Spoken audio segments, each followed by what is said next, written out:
अगर आप भी चाहते हैं कि एसएस फिल्म्स मोतिहारी के ऑडियो वीडियो सबसे पहले आप तक पहुंचे, तो इस चैनल को सब्सक्राइब करें और साथ ही बेल आइकन को दबाना ना भूलें। उठाइए दोनों हाथ और क्या बोलेंगे? भगवान गाजा खत्म है लौड़े।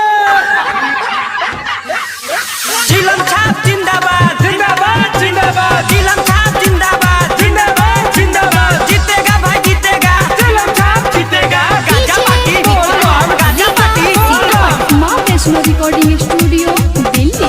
गाजा ले क्यों रे? सुना सुना ए बात आओ मारला तू दम। सुना सुना ए बात कि तो हर सारा सारा दिन मुंडे बनल रही। सारा सारा दिन मुंडे बनल रही। तो हर सारा सारा दिन मुंडे बनल रही। सुना सुना ए बात आओ मारला तू दम।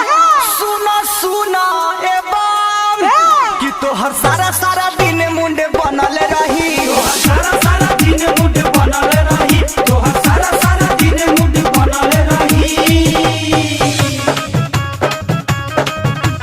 जिलम छाप जिंदाबाद जिंदाबाद जिंदाबाद। जिलम छाप जिंदाबाद जिंदाबाद जिंदाबाद। जीतेगा भाई जीतेगा, जिलम छाप जीतेगा। गाजा पार्टी बोल बम, गाजा पार्टी बोल बम। डीजे विकास रीगा सीतामढ़ी। माँ Vaishno recording studio Delhi.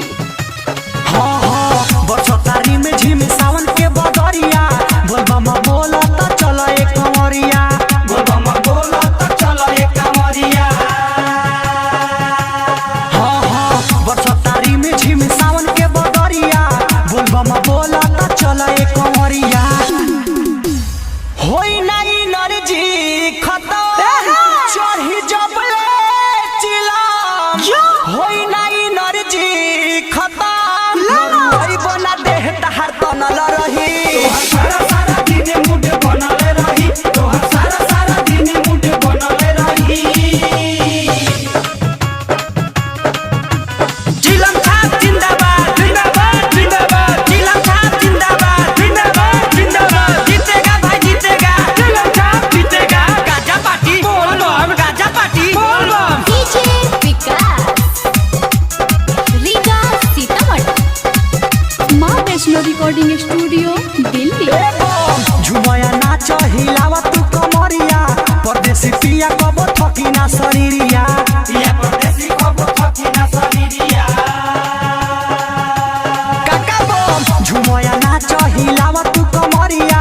DJ विकास तोहर थकी ना शरीरिया। निर्मल जोगेश आला